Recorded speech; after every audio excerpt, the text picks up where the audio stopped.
Maak julle Bybels oop saam met my by Romeine hoofstuk 12. Soos ek laasweek gesê het, ons kom nou by die praktiese toepassing van die teologie. Die eerste 11 hoofstukke was Paulus se lering rondom hoe moet ons dink rondom God en dink rondom onsself. En nou kom hy by die praktiese toepassing en dis nie die maklike deel nie. Terwyl die teologie in Romeine van die moeilikste is, sekerlik in die hele skrif, moenie vir 'n oomblik dink dat dit wat hy van ons nou verwag, wat die woord van ons verwag, wat die Here van ons verwag, is maklik nie. Maar mag die Here ons dan ook help in ons vervulling van ons rol as Christene in hierdie wêreld. Ons begin daar by Romeine hoofstuk 12 vers 3 en ons lees tot by vers 8. Want deur die genade wat aan my gegee is, sê Paulus, sê ek vir julle, vir elkeen wat onder julle is, dat hy nie van homself meer moet dink as wat 'n mens behoort te dink nie. Maar dat hy daaraan moet dink om besadig te wees na die maat van die geloof soos God dit aan elkeen toebedeel het. Want soos ons in een liggaam baie lede het en die lede nie almal dieselfde werking het nie, so is ons almal saam een liggaam in Christus en elkeen afsonderlik lede van mekaar. En ons besit genadegawes wat verskil volgens die genade wat aan ons gegee is. Is dit profesie? Na die maat van die geloof. Of bediening in die werk van die bediening. Of wie leer in die lering. Of wie vermaan in die vermaning. Wie uitdeel in opregtheid. Wie 'n voorganger is met ywer. Wie barmhartigheid bewys met blymoedigheid. En sover ons geleesde gedeelte, die vraag is, al hierdie gawes, wat is een van hierdie gawes het die Here vir my gegee? Wat is een van hierdie gawes kan ek gebruik tot effek en hulp in die gemeente? So kom ons bid en vra dat die Here vir ons sal help, dat ons hierdie dinge sal besin vanoggend en kyk, hoe die Here ons effektief wil gebruik, waar hy ons geplaas het. Here, ons dankie vir u woord, ons dankie dat die woord waar is, en dat ons hierdie dinge kan ter harte neem, dat u ons wys, hoe ons as gelowiges effektief bruikbaar kan wees, hoe ons kan gehoorsaam wees, hoe ons 'n lig kan wees ook in hierdie wêreld. En ek bid Here dat u vir ons sal help, dat ons sal besin, sodat elkeen van ons ook ons verantwoordelikheid teenoor u sal nakom en teenoor mekaar, tot verheerliking van u naam. Amen. Nou die geestelike gawes is 'n ding waaroor baie ongemaklik raak in die kerk. En natuurlik een van die redes hoekom mense so ongemaklik raak oor die gawes is want daar is baie valse lering rondom hierdie saak en gevaarlike siening selfs oor die gawes van die Gees. Maar wat ek wil hê ons moet raak sien is dat die gawes van die Gees is nie veronderstel om verdeeldheid te veroorsaak nie. Die gawes is veronderstel om ons aan te moedig om mekaar te dien. Diensbaarheid in liefde is elke gelowige se verantwoordelikheid. Ons moet mekaar dien. Ons moet mekaar dien in fisiese tye van fisiese nood. Ons moet mekaar dien in tye van geestelike nood. En ons moet dit doen, sê ons teks, volgens die genade wat aan ons gegee is. En so ons teks is 'n belangrike deel van kerk wees. Want ons is almal deel van Christus se liggaam, sê Paulus. Ons is elkeen afsonderlik lede van mekaar. En daarom, omdat ons elkeen lede van mekaar is en elkeen saam deel is van dieselfde liggaam van Christus, moet ons en het ons 'n verantwoordelikheid teenoor mekaar. So die laaste keer wanneer jy aan die mense dink wat hier is, kan nie wees die oomblik wat jy by hierdie deur uitstap, of vergeet jy van almal hier binne nie. Jy het 'n verantwoordelikheid voor God, vir elke persoon wat hier saam met jou in hierdie gebou instap. Dink vir 'n oomblik aan dit. Ons is elkeen afsonderlik lede van mekaar, as deel van die liggaam van Christus. En daarom het God dan aan ons verskillende genadegawes gegee, elkeen volgens die genade wat hy aan hulle gegee het, sodat ons mekaar daarmee kan dien, beide fisies en geestelik, soos wat daar 'n behoefte mag wees. En so vanoggend praat ons oor die beoefen, of oor die saak, beoefen die geestelike gawe, of die genadegawes, en ons sê dat as medelede van die liggaam van Christus moet ons mekaar dien. En ek wil vanoggend kyk na die 3 G's van genadegawes. 3 G's van genadegawes. Die eerste een is die gevaar rondom genadegawes. En ek praat nie hier van die gevaar van die misinterpretasie van die gawes nie. Waarvan ek praat is die gevaar om te veel van jouself te dink omdat jy gawes het. En so in vers 2 sal julle onthou, Paulus het ons laasweek gesê, ons gemoed moet vernuwe word. Met ander woorde, ons moet begin om reg te dink oor ons geestelike lewe. Ons moet reg dink, sodat ons reg sal doen, en daardie reg doen moet hier begin, wanneer ons as gelowiges saamkom. In vers 2 het hy ons ook gewaarsku, en dis belangrik, vers 2 het hy ons gewaarsku, moenie aan hierdie wêreld gelykvormig word. En een van die eerste maniere waarin ons aan hierdie wêreld gelykvormig kan word, is presies dit wat vers 3 van praat. Wat praat oor vers 3 oor? Moenie in die wêreld gelykvormig word, deur 'n selfverhewe opinie oor jouself te hê, op grond van wat jy het. Wat jy kan doen, wat jy besit, moenie 'n selfverhewe opinie oor dit hê nie. Dis die wêreldse manier van dink. Dit hoort nie by die gelowige nie. Want, sê in vers 3, deur die genade wat aan my gegee is, sê Paulus, sê ek aan elkeen wat onder julle is, dat hy nie van homself meer moet dink as wat 'n mens behoort te dink nie, maar hy daarin moet dink om besadig te wees na die maat van die geloof soos God dit aan elkeen toebedeel het.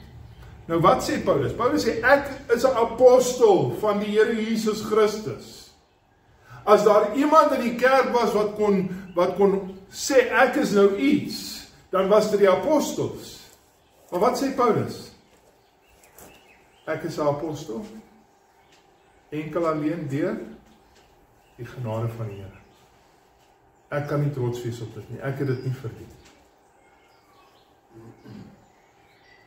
God het dit aan my gegee. God het dit aan my gegee. En God het dit aan hom gegee, deur die genade wat aan hom gegee is, nie sodat hy kan roem nie, maar sodat hy die gemeente kan dien. En dis presies wat hy doen deur om hierdie brief te skryf, is dit nie? Hy dien die gemeente deur om vir hulle te skryf, wat is die woord en die wil van die Here. Die gawe wat God aan hom gegee het, die gawe van apostelskap, is nie vir homself nie, maar is vir die diens van die ander in die gemeente. En so niemand, selfs nie eers 'n apostel, sê Paulus, behoort meer van homself te dink as wat 'n mens behoort te dink nie. Jesus sê dieselfde ding, nee, wat in Matteus 18 vers 1 tot 4 kom Jesus en hy vertel vir ons dat die grootste in die koninkryk, wie is dit? Die grootste in die koninkryk is hy wat word soos 'n kindjie. Is dit nie? Die wat hom verneder en word soos 'n kindjie. Lukas 18 vers 11 vertel vir ons wie is die wat hoogmoedig was in die kerk.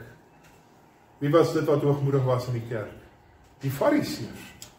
Hulle was die wat hoogmoedig was in die kerk. Wil jy soos 'n fariseër wees? Jakobus hoofstuk 4 vers 6 vertel vir ons, God weerstaan. Hy staan teen hulle wat hoogmoedig is. En aan die nederiges gee hy genade. En so wat moet die gesindheid wees wat in my en jou moet wees, broer en suster? Die gesindheid wat in my en jou moet wees, is die gesindheid wat in Jesus Christus is, volgens Filippense 2 vers 5 tot 8. Paulus sê, want hierdie gesindheid moet in julle wees, wat ook in Jesus Christus was. Wat is die gesindheid wat in my en jou moet wees? Die gesindheid wat in my en jou moet wees, is dat die van Christus, hy wat in die gestalte van God was, het dit nie roof geag om aan God gelyk te wees nie, maar het homself ontledig om die gestalte van 'n slaaf aan te neem. 'n gestalte van 'n diensknegt aan te neem en aan mense gelyk te word.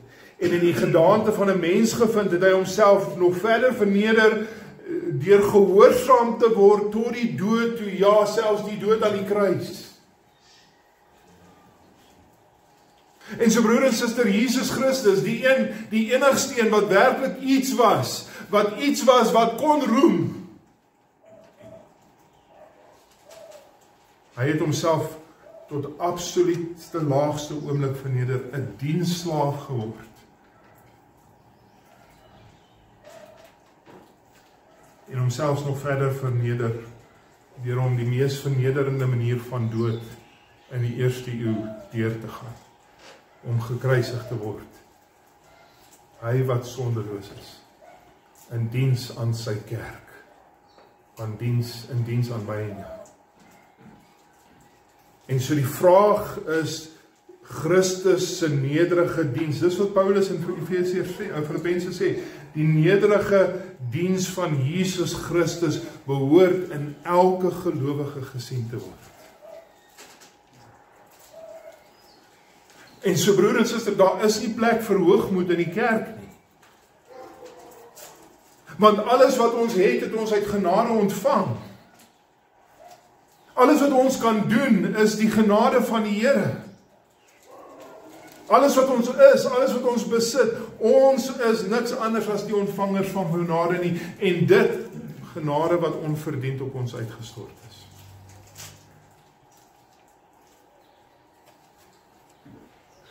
Genade wat op elkeen van ons uitgestort is, nie sodat ons dit vir onsself kan hou, of self daarin kan roem nie, maar genade wat God aan my en jou uitgestort het, sodat ons ander gelowiges daarmee kan dien. Die genade wat jy ontvang, is sodat jy ander daarmee kan dien. Nie om het vir jouself te, nie om jouself te verhoog of te verryk nie, maar om dit te gee vir die werk van die Here, te gee, sodat ander in nood gehelp kan word. Paulus sê, ek is die apostel, maar ek is die apostel deur die genade van die Here, hoekom? Sodat ek ander kan dien, sodat ek die gemeentes kan dien. En so God se genade aan jou broer en suster, is gegee tot diens van die ander gelowiges. Die gevaar is, ons is baie vinnig om hoogmoedig te word, is ons nie.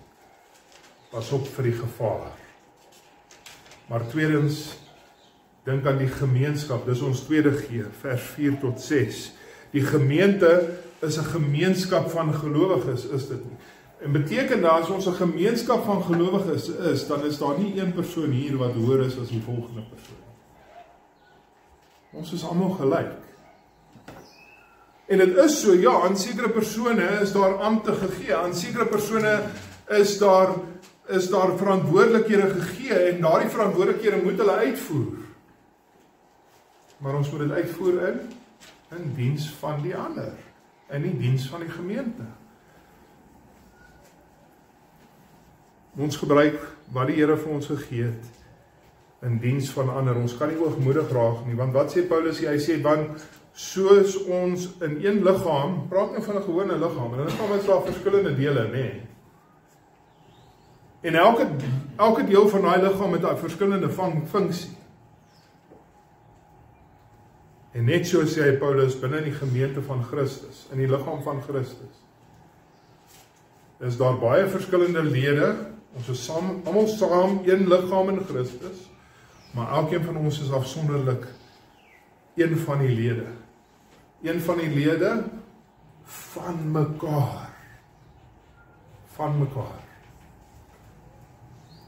In 1 Korintiërs hoofstuk 12 en vers 15 tot 18 vertel Paulus, gebruik hy hierdie illustrasie, hy sê die liggaam, in die liggaam is daar die voet wil dalk 'n hand wees, en die oor wil dalk 'n oog wees. Nee, dan sê maar die hele liggaam kan nie hand wees nie, die hele liggaam kan nie voet wees nie. En dan sê, maar nou het God elkeen van die lede in die liggaam gestel, elkeen van die lede in die liggaam gestel, soos hy wil. God het jou in die liggaam gestel, soos hy wil. Jy is deel van die liggaam van Christus, en jy is deel afsonderlik ook, is ons almal deel van mekaar. Kom ons vergeet nie, Kolossense hoofstuk 1 vers 18, wie is die hoof van die liggaam? Die hoof van die liggaam is nie Leon Harmsen nie. Die hoof van die liggaam is Christus. Christus is die hoof van die liggaam, en daarom, Kolossense 3 vers 14 tot 15, in die band van liefde is ons nou almal geroep, om een liggaam in liefde te wees. Nou wees versigtig, want hierdie is een van die tekste wat hulle misbruik om kommunisme voor te staan. Nee, sê ons moet nou almal een liggaam. Ons moet alles los, ons moet nou almal alles verkoop en saam bly. Dis nie waarvan die teks praat nie, want hy sê, ja, ons is almal lede van mekaar, maar let op waar begin hy sê, ons is elkeen afsonderlik lede van mekaar. So daar's nie praat van kommunisme hier nie. Elkeen afsonderlik is ons dele van mekaar. So moenie alles verkoop en saam bly nie. Maar as lede van dieselfde liggaam wat van mekaar verskil, is ons verantwoordelikhede om terwyl ons van mekaar verskil, en juis omdat ons van mekaar te verskil, om mekaar te dien. Want dit waarin ons verskil, die verskillende gawes waarmee die Here ons geseën het, is juis aanvullend tot mekaar. Dit stel ons in staat om mekaar beter te kan dien. Alles wat jy is, en alles wat jy besit, en alles waartoe jy in staat is om te doen, is nie uit jouself nie. Jou eerste asem was nie eers jou eie nie. Jou opleiding toe jy op universiteit of college of skool was, dis nie jou eie nie. Want wie het vir jou die vermoë gegee, die genade gegee, om in staat te wees om te kon studeer? Wie is dit wat vir jou werk gegee het? Wie is dit wat vir jou huis gegee het? En jou kar gegee het?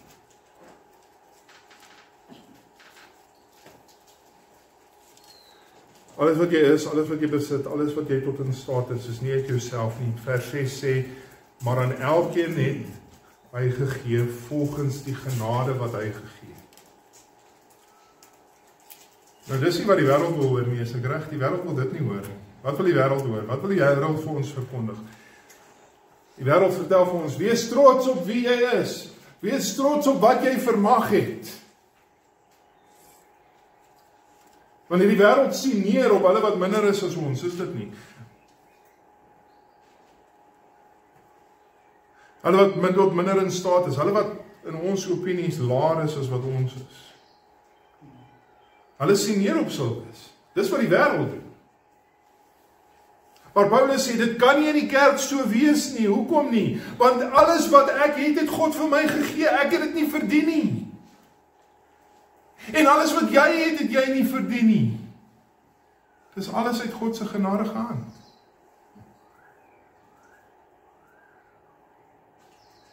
Jou geleerdheid, jou besittings, jou posisies, jou vermoëns, is alles volgens die genade wat God aan jou gegee het. En sê Paulus, hy het dit vir jou gegee, sodat jy dit sal gebruik tot diens van ander.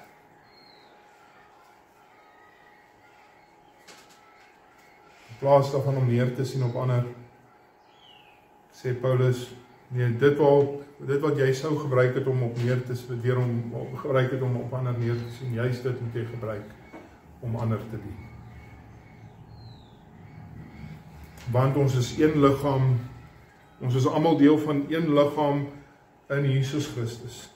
Ons is elkeen afsonderlik lede van mekaar, een liggaam wat almal geroep is om mekaar te dien. En ons moet mekaar dien volgens die genadegawes wat aan ons gegee het. En ons genadegawes aan mekaar, of wat ons besit, verskil van mekaar, juist sodat ons mekaar meer effektief kan dien. Maar ek dink daar is nog iets wat dit sê, wanneer dit sê die genadegawes verskil van mekaar. Want wat dit ook sê is, dat die mate waarin afsonderlike persone geseën is met genadegawes verskil. En so wat die implikasie van dit is dat daar meer as een persoon kan wees met dieselfde genadegawe, waarvan een meer het van daai genadegawe as die ander. Maar dit maak nie 'n verskil nie, want volgens die genadegawe wat jy ontvang, en volgens dit wat jy wel het, moet jy effektief diensbaar wees in die gemeente. Ons gaan later kom by details waarin ek dink dit vir ons meer duidelik sal word.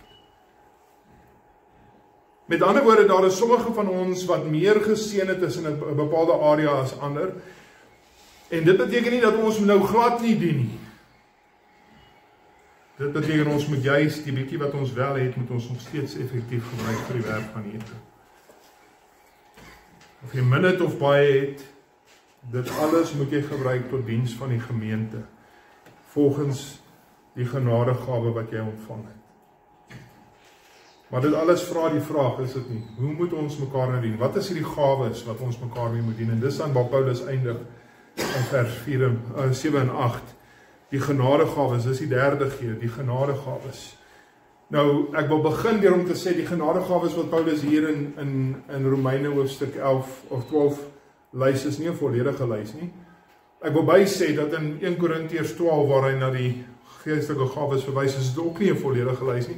In Efesiërs hoofstuk 4 vers 11, waar hy na die gawes verwys, is dit ook nie 'n volledige lys nie. Hoekom nie? Want Paulus probeer nie om vir ons 'n volle lys van al die geestelike gawes te gee nie. Wat probeer Paulus vir ons wys? Sy hele punt om vir ons lyste te gee van die gawes is om te sê, elkeen van julle maak nie saak hoe klein of hoe groot jou gawe is nie, jy het 'n verantwoordelikheid om ander te dien. Sy fokus is op ons verantwoordelikheid om te dien, eerder as om op die gawes te fokus, so sommige kerkverbande die fokus plaas. Die fokus is nie op wat is dit wat jy kan doen nie, die vraag is, hoe kan ek dit wat ek kan doen gebruik om ander te help? Hoe kan ek effektief behulpsaam en werksaam wees in die gemeente? Dis die vraag. Hoe kan ek ander dien met die gawes wat ek ontvang het? En hier is die probleem in die gemeente, is dat dit baie keer kan wees dat 'n paar enkele persone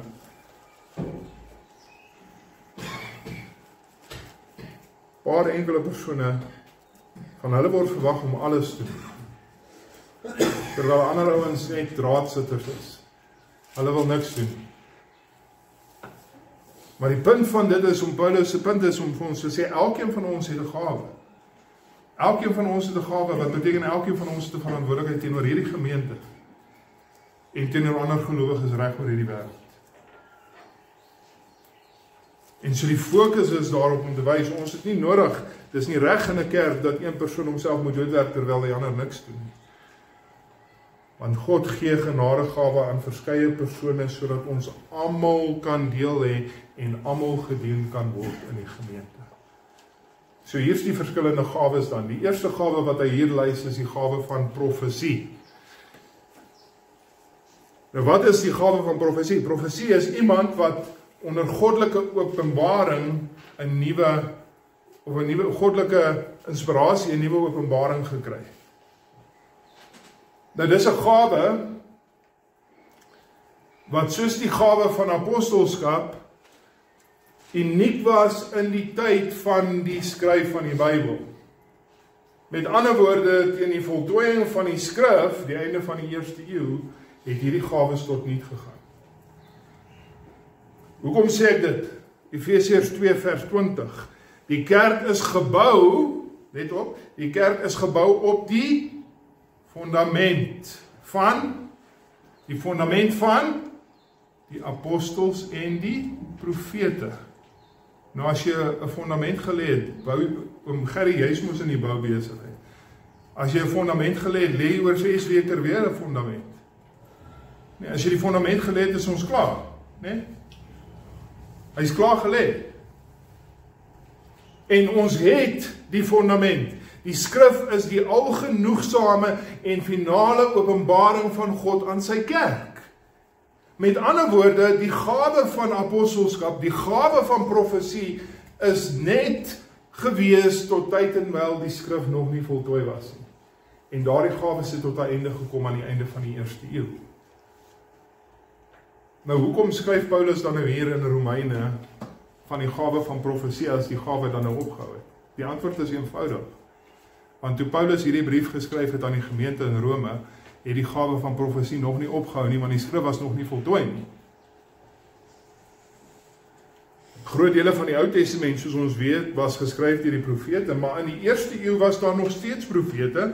Ons sien dit in 1 Korintiërs hoofstuk 13 vers 2, wanneer Paulus sê, Paulus sê, al het jy die gawe van profesie, of om al die geheimnisse te kan weet, of al die kennis, as jy al die dinge het, maar jy het nie liefde nie, ons het dit gesing, dan baat dit jou niks. En so, die gawe van profesie was nog aktief in die tyd wat Paulus hierdie brief geskryf het, in die tyd van die Nuwe Testament, maar dit is nie meer nie. Nou daar is sommige wat vra, en seker met reg vra, hoekom is die gawe van apostelskap nie hier opgebring in Romeine nie? Want hy bring dit op in die ander tekste waar hy praat oor die gawe. So kom praat hy nie hier van die gawe van apostelskap ook nie. Nou hier's die antwoord. Die antwoord hoekom Paulus nie verwys na die gawe van apostelskap nie, is want die gemeente in Rome het nie 'n apostel gehad nie. Dis so eenvoudig soos dit. Die gemeente in Rome het nie 'n apostel gehad nie. Ek weet dit, want Paulus sê dit vir ons. Romeine hoofstuk 15 vers 10, hy sê, maar so, sê Paulus, dat ek my eer daarin gestel het om die evangelie te verkondig, nie waar Christus reeds bekend was nie, om op die fundament van 'n ander te bou nie. So Paulus sê, daar is nie 'n apostel in julle gemeente nie. Dis hoekom hy nie van die gawe van apostelskap praat nie. En Paulus self was nie 'n apostel nie, want Paulus homself was nog nooit in Rome gewees nie. Hy sê dit vir ons in Romeine 1 vers 18, hy sê, ek was nog self nie daar nie, ek begeer om na julle toe te gaan. So hy het nie die gemeente geplant nie. En so daar was nie 'n werkende apostel in die gemeente in Rome nie, en ons kan aanneem, daar was 'n werkende profeet wel in die gemeente van Rome, dis hoekom hy dit aanspreek. So daar was geen sin vir hom om te praat oor 'n apostelskap nie, want die enigste manier hoe Paulus hierdie gemeente bedien het, die enigste manier tot op nou toe waar Paulus hierdie gemeente bedien het, is hy skryf vir hulle hierdie brief. Dis die eerste kontak in wese wat Paulus met die gemeente het. Maar om nou terug te gaan na die gawe van profesie, want dis eintlik waaroor hy hier praat, nie? Hy sê die genadegawe van profesie moet beoefen word na die mate van die geloof. Wat bedoel hy daarmee? Hier's die ding, profete in die 1ste eeu moes seker maak dat dit wat hulle besig is om te verkondig, is in lyn met die wil van God, is in lyn met die evangelie. Die Ou Testamentiese profete was 'n aparte saak, maar die Nuwe Testamentiese profesie was nie outomaties gesien as van God of Christelik. Hoekom sê ek dit? Ek sê dit want die skrif sê dit vir ons. In 1 Korintiërs hoofstuk 14 vers 29 sê Paulus, ons behoort hulle profesie te beoordeel, om te sien of dit in lyn is met die skrif. In 1 Tessalonisense 5 vers 20 en 22 sê ons moet dit beproef, om te sien of dit waar is. En hoekom? Want sê 1 Johannes 4 vers 1 vir ons, daar het baie valse profete in die wêreld uitgegaan. En so dis wat hy bedoel wanneer hy sê, na die maat van die geloof, maak seker dat wat jy sê is werklik dit wat van God afkom. maak seker dis werklik die woord van God. En so in die tyd van die Bybelse tyd, selfs nog voor die sluiting van die kamer toe profesie nog bestaan het, moes dit getoets word, is dit na die maat van die geloof, is dit in ooreenstemming met God se woord, geopenbare woord, is dit in ooreenstemming met die leer van die apostels, is dit in ooreenstemming met die leer van die evangelie. Maar profesie was, door die opbou van die gemeente was dit, en met ander woorde, dit moes wees in ooreenstemming met die geloof, want anders sou dit nie tot opbou wees van die gemeente nie.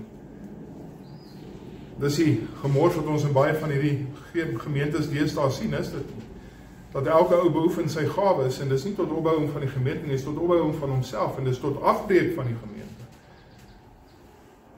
So tot die mate van die geloof, ooreenstemmig met die evangeliese leer, sodat dit die gemeente kan opbou, sodat dit kon seker wees dat hierdie tot seën vir die gemeente is. Daarom moes dit alles getoets word. Is dit in ooreenstemming met die ware leer van die evangelie? Maar die gawe van profesie was 'n fondasiegawe wat aktief was toe Paulus nog hier geskryf het, maar dit bestaan nie meer nie. Net soos die gawe van apostelskap is hierdie gawes wat tot niet gegaan het. Maar dit beteken nie dieselfde is waar vir die res van Paulus se lys hier nie. Die res van dit wat Paulus hier noem is gawes wat nog steeds vandag in die gemeente is, weet wel, wat in elke gemeente is, en ons het nodig om dit te beoefen, tot diens van mekaar. En so, kom ons kyk na daardie lys van gawe, die tweede, en dit gaan nou heel wat vinniger gaan as die een oor die profesie, want dit was nodig om duidelikheid te gee oor bepaalde goed daar, maar die tweede gawe wat Paulus hier noem is die gawe van bediening. Nou dit verwys na enige manier waarop jy jouself beskikbaar stel om iemand anders te dien. Nee? En so in 1 Korintiërs hoofstuk 12 vers 6 sê Paulus, daar's 'n verskeidenheid van bedieninge in die gemeente.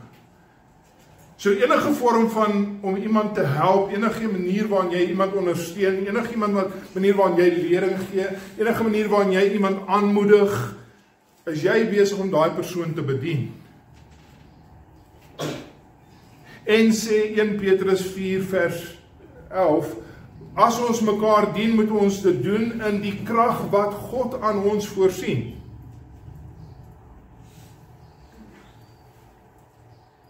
So op enige manier wat jy iemand in die gemeente kan dien, luister wat ek sê, as ons dit moet doen in die krag wat die Here voorsien, dan is daar enige manier is waarin ek iemand in die gemeente kan dien, dan behoort ek daai persoon te dien. Dis wat Paulus se punt is, Petrus se punt is. Jy sien wat ons moet verstaan is ons bedieningsvermoë in die gemeente verskil. Soos julle nou al weet, ek kan nie 'n spyker in 'n muur kap nie. Nee? En ek weet nie die eerste ding van belasting nie. En ek kan nie my eie kar regmaak nie. Maar daar's ander mense in die geestelike gemeenskap wat hierdie dinge kan doen. En hulle moet die medegelowiges daarmee help.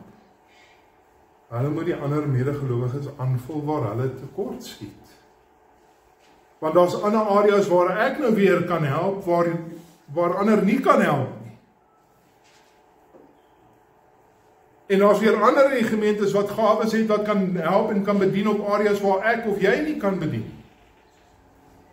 En so Paulus se punt is, volgens die genade wat God aan jou gegee het, moet al die lede onder mekaar dien.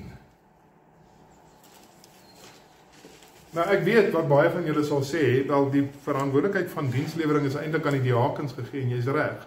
Maar die Griekse woord wat Paulus hier gebruik is nie die woord vir diaken nie. En dis opsetlik glo ek.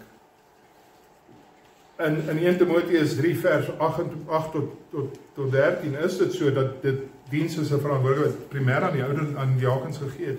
Maar wat Paulus se punt is daar's nie net verwag, daar word nie net verwag van die diakens om mekaar te dien. Die verantwoordelikheid is teenoor elke gelowige, insluitend die diakens. Ons almal moet mekaar dien.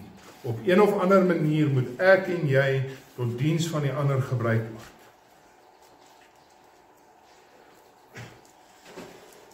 maar die gelang van die genade wat die Here aan ons gegee het.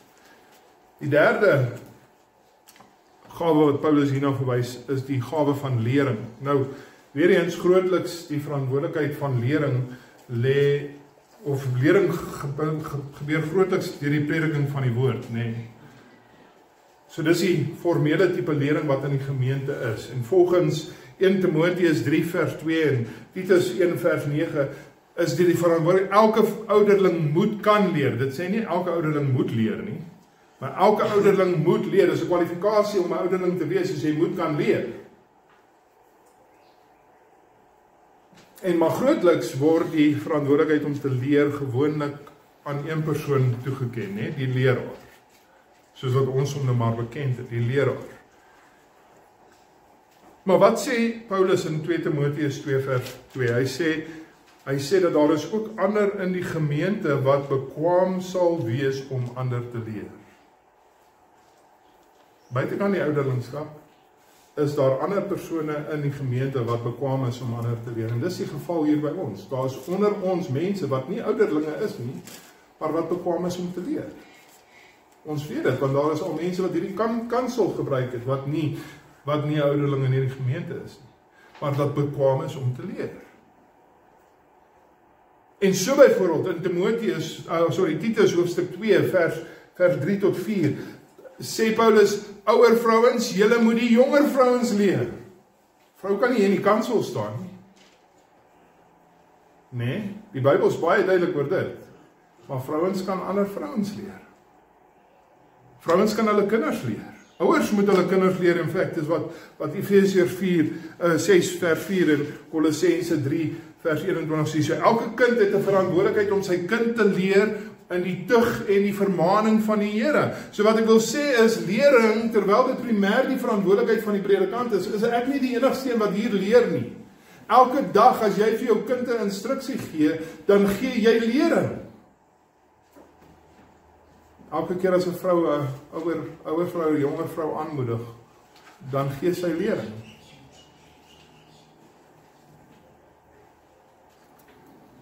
En daar's ander in die gemeente, soos ek gesê het, wat op ander maniere kan leer en wat kan preek.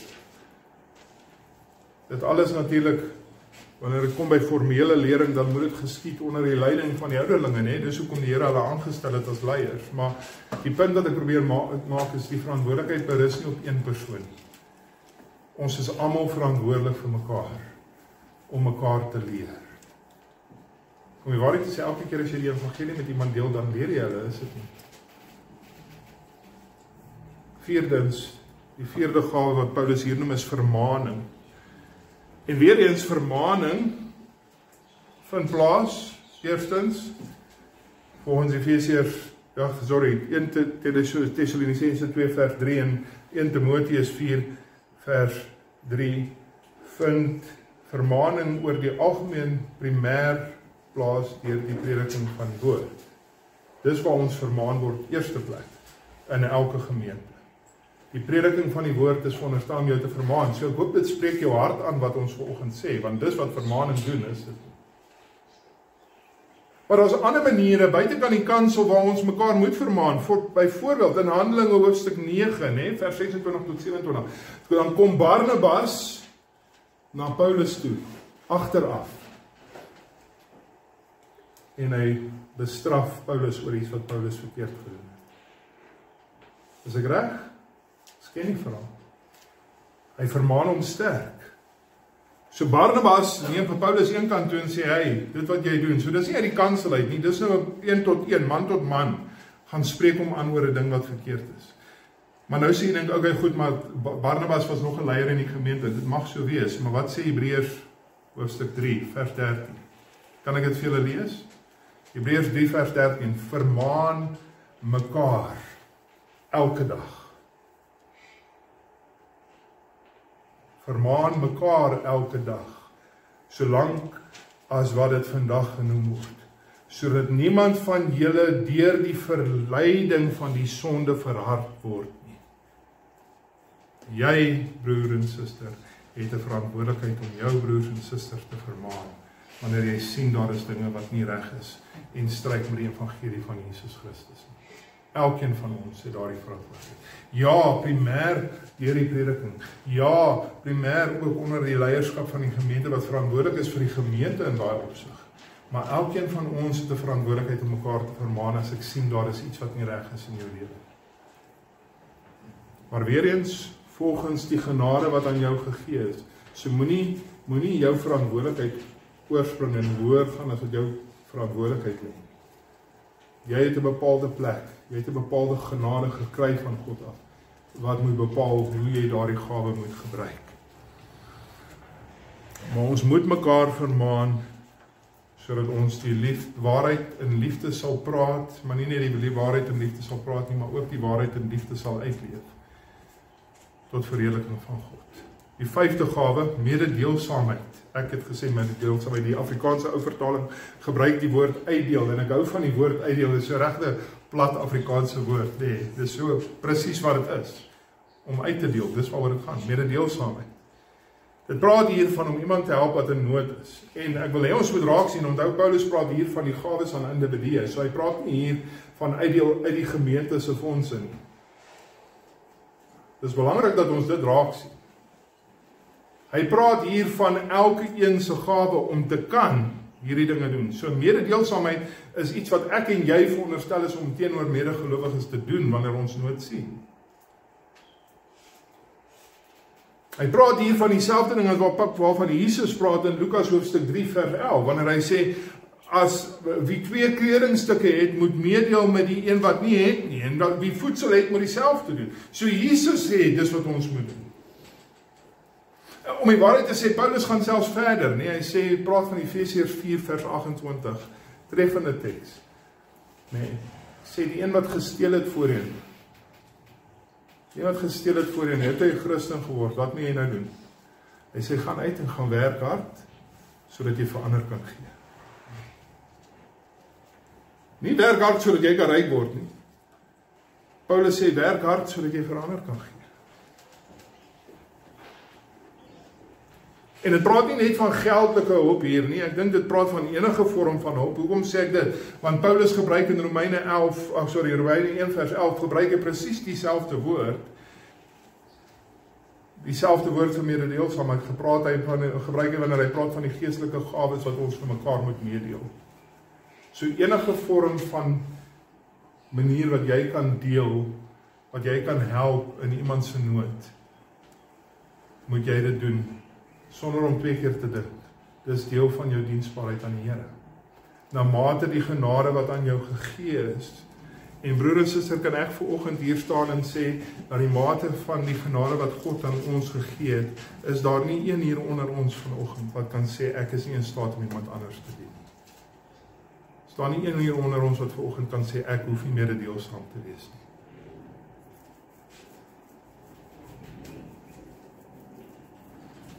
En ek is dankbaar, kan ek bysê, dat ek hierdie laaste paar weke voorbeelde hiervan gesien het hier onder ons. Sonder dat dit genoem is, sonder dat dit aandag aan gefokus is, het ek hier onder ons op meer as een geleentheid gesien hoe een persoon 'n ander persoon in nood gehelp het. Beide finansiëel en geestelik en op ander maniere ook. Meer as een keer. En ek bid dat dit sal meer gebeur. Dat ons meer effektief sal wees in ons mededeelsaamheid teenoor mekaar. Dan die volgende gawe is voorgang. Nou voorgang, ja, is primêr die verantwoordelikheid van die ouderlinge in die gemeente. Dis volgens God se opdrag, nê. In 1 Tessalonisense 5 vers 12 en 1 Timoteus 5 vers 17 is daar niemand anders wat 'n leierskapposisie in die gemeente mag opneem behalwe 'n ouderling. So voorgang is die primêre rol van die ouderlinge, dis waar.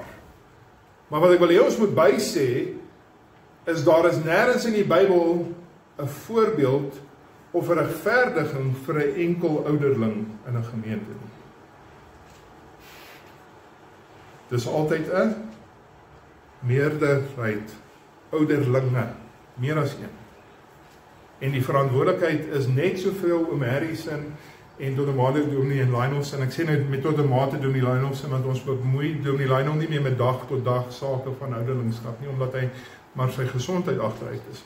Maar die ding is, die verantwoordelikheid is net soveel hulle sin as wat dit myne is. wanneer dit kom by die leierskap van die gemeente. Want die Bybel sê, nee, ons is die opsieners, ons is die herders van die gemeente volgens Handelinge 20 vers 28. Maar terwyl dit so is, en dis waar, dat daar mag nie 'n leierskapposisie in die gemeente bestaan, wat nie 'n leierskap is deur 'n ouderling, dis waar. Maar daar is ander forme van leierskap wat hier plaasvind. Kom ek noem vir julle 'n voorbeeld, is daar enige paas hier?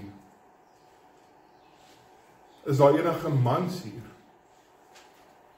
As jy 'n vrou het, as jy kinders het, dan is jy 'n leier in 'n gemeente in die klein, is dit nie 'n gemeente wat deel is van hierdie gemeente, maar ook 'n gemeente op sy eie. Jy is die leier van jou huis, as man. Dis wat 1 Timoteus 3 vers 4 sê, dat elke man moet sy eie huis goed regeer en sy kinders met alle waardigheid en onderdanigheid hou.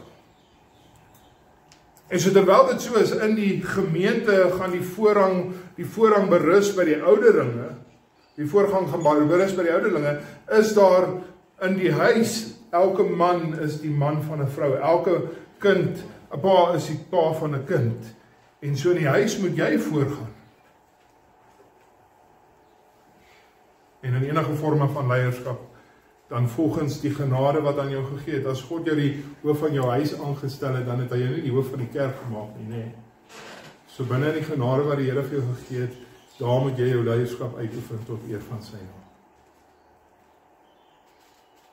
Laaste genadegawe is die gawe van barmhartigheid. Nou, dis bietjie verwarrend, en daar's baie ooreenstemming hier, daar's verwantskap tussen dit en die gawe van mededeelsaamheid. Maar eintlik wanneer Paulus hier praat van barmhartigheid, is dit nie presies dieselfde ding nie. Hy praat hierso nie oor wat jy spesifiek doen nie. Hy praat hier van die hartsgesindheid wanneer jy dit doen. Die hartsgesindheid wanneer jy dit doen. Onthou wat het ons in vers 1 gesien, hè? Vers 1 het gesê, kyk na die ontferminge van God. Kyk hoe genadig is God teenoor ons. Kyk hoe barmhartig is God teenoor ons. En nou sê Paulus, vat daai barmhartigheid van God en laat dit vir jou 'n voorbeeld wees sodat jy sal uitgaan en op dieselfde manier sal uitleef teenoor ander. Dat jy ontferming sal hê teenoor jou medebroers en susters in die kerk. Dat jy barmhartigheid sal betoon teenoor hulle. Dit moet jou opwek om ontferming te toon teenoor die medegelowiges.